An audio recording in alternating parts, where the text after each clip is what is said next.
Francis Ngannou keeps winning. He just secured the Tyson Fury fight. It is officially happening in standard boxing rules on October 28th in Saudi Arabia. I'm very interested why it's happening in Saudi, but the guy's becoming one of the richest fighters of all time. It's incredible to see an MMA fighter actually reach these heights. Not only did it get an otherworldly contract with the PFL, making insane amounts of money with insane amount of power in the space. It is one of the biggest MMA fight contracts in history, and he's getting the biggest boxing fight he could possibly get. And some people are questioning, why is the PFL letting Ngannou box? It's because it's a return on investment. If Ngannou goes out there and does something special and becomes a bigger star, it's only going to help the PFL. Of course, they're going to want him to go and fight Tyson Fury. If Ngannou comes back a bigger star, it's only going to help the PFL. Francis Ngannou has elevated to the top of the MMA scene and the boxing scene at the same time. If he loses, so what? He's supposed to. It's his first boxing fight. He's fighting the best heavyweight on the planet. He's supposed to lose this. But if he wins,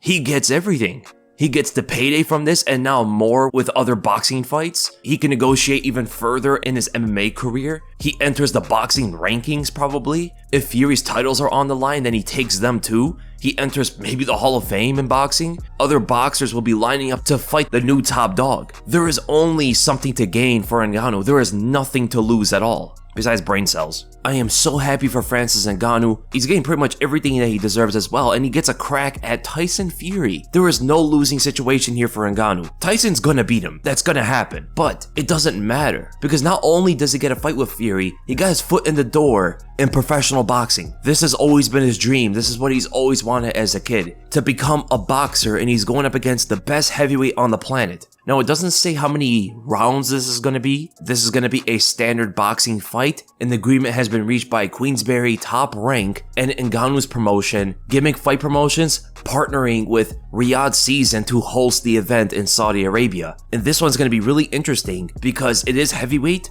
Anything can happen, and Francis Ngannou is one of the hardest punchers in the world, so if he could connect on Tyson Fury, things can change up, but he's not beating Fury. Fury's dealt with Ngannou already. He fought Deontay Wilder, pretty much a better version of Francis Ngannou. And not only did he beat that guy, he knocked him out. I don't see Ngannou having the cardio to go all the rounds, especially if it's going to be 10 rounds. So he's going to have like the first 3 to 4 rounds to make something happen before he starts gassing, because Fury's going to put the pressure on him. Fury is the bigger man. And that's another thing for Ngannou. He's never fought a guy as big as Fury. Fury's gonna have the reach advantage. Ngannou's gonna have to respect that power as well. Tyson Fury is a professional boxer, and boxers punch differently than MMA fighters. Even boxers that don't have quote-unquote power in boxing, for an MMA fighter, they punch pretty hard. And Fury these days has legitimate power to knock you out. He's using it more aggressively, and I wouldn't be shocked to see if Ngannou gets knocked out for the first time in his career. But I do see Ngannou missing a lot of his punches. I do see Fury countering a bunch of them, laying the jab on him the whole time, working them to the body, clinching up with him constantly, trying to gas him out, bring him into the later rounds, and then TKO him. It's actually going to be quite similar to the way that Floyd Mayweather beat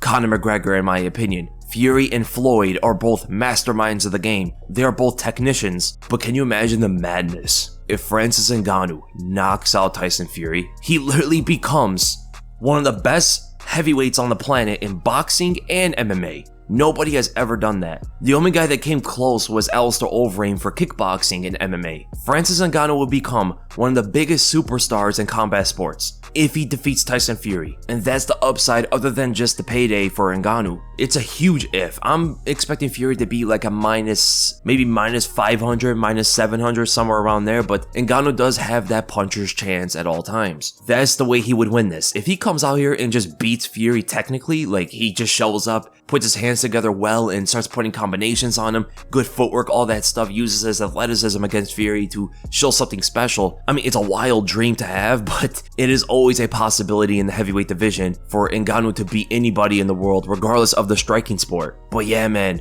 amazing to see Francis Ngannou get this fight. Amazing to see him get even richer from combat sports, knowing his history. And one day I want to see that movie of his life if he wants to go and bring that out there. So I'm very excited to hear this news. We knew it was kind of brewing for a while. These two have been talking about fighting each other for a better part of a year, and it's finally happening. Credit to also Tyson Fury risking his position with this fight, because he doesn't need to take this. The guy is rich enough to retire. He's set his legacy in stone. So credit to both guys, and I'm hoping to see somewhat of a good fight, even though Tyson Fury is most likely going to school Ngannou.